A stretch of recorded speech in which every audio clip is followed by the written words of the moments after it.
In a quiet dorm room at Harvard University, a young man sat with messy hair, tired eyes, and his fingers racing across the keyboard. The world outside that room had no idea what he was building. That young man's name was Mark Zuckerberg. He wasn't a celebrity. He wasn't a genius born into wealth. He was just a curious teenager who loved computers, someone who believed in the idea that technology could bring people together. Mark had always been fascinated by coding. As a child growing up in Dobbs Ferry, New York, he built simple games and communication tools. While other kids were playing outside, he was exploring the digital world. By the time he was in high school, he had already created a music program that could learn users' tastes, something similar to what Spotify or Apple Music does today. Microsoft tried to buy it. AOL tried to recruit him, but Mark refused. He didn't want to sell out. He wanted to build something that mattered. Then came Harvard. In the competitive halls of one of the world's most elite universities, Mark didn't try to fit in. He wasn't interested in parties or popularity. He spent hours alone, writing code, thinking, experimenting.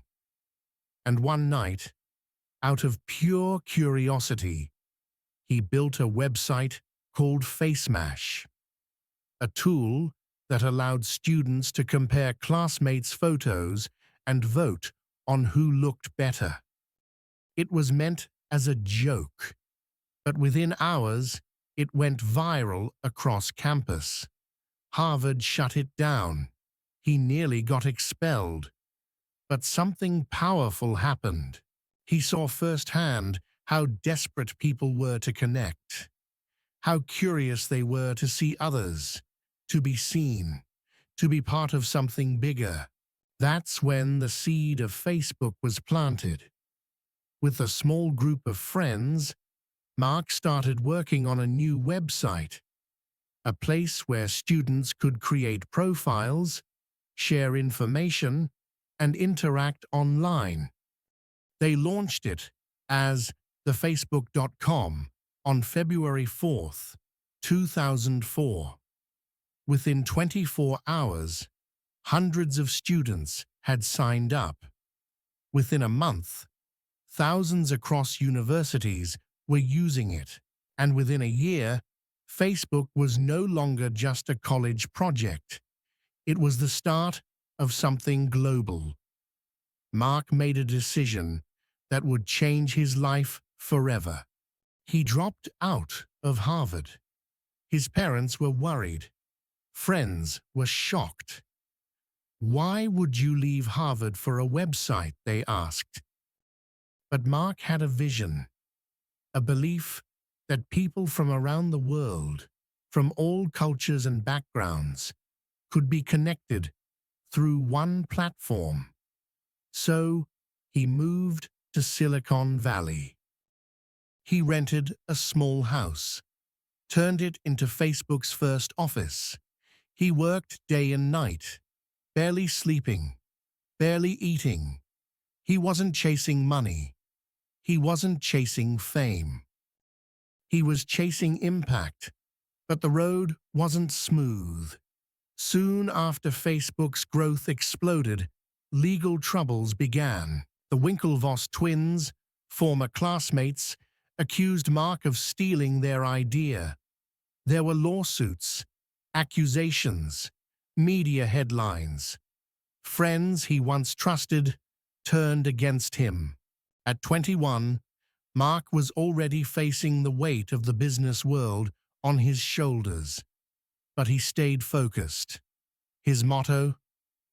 Move fast and break things. Mark didn't believe in waiting for permission. He believed in building, fixing, and pushing forward, even if it meant making mistakes. As Facebook grew, so did the pressure. Every new feature was a risk. Every update could cause backlash. But Mark kept building. He surrounded himself with brilliant people, made difficult decisions, and kept improving the platform. By the age of 23, he became the youngest self-made billionaire in the world. But he didn't stop there. He bought Instagram when it was just a tiny app. He acquired WhatsApp, giving people free, encrypted global communication. He bought Oculus, looking into the future of virtual reality.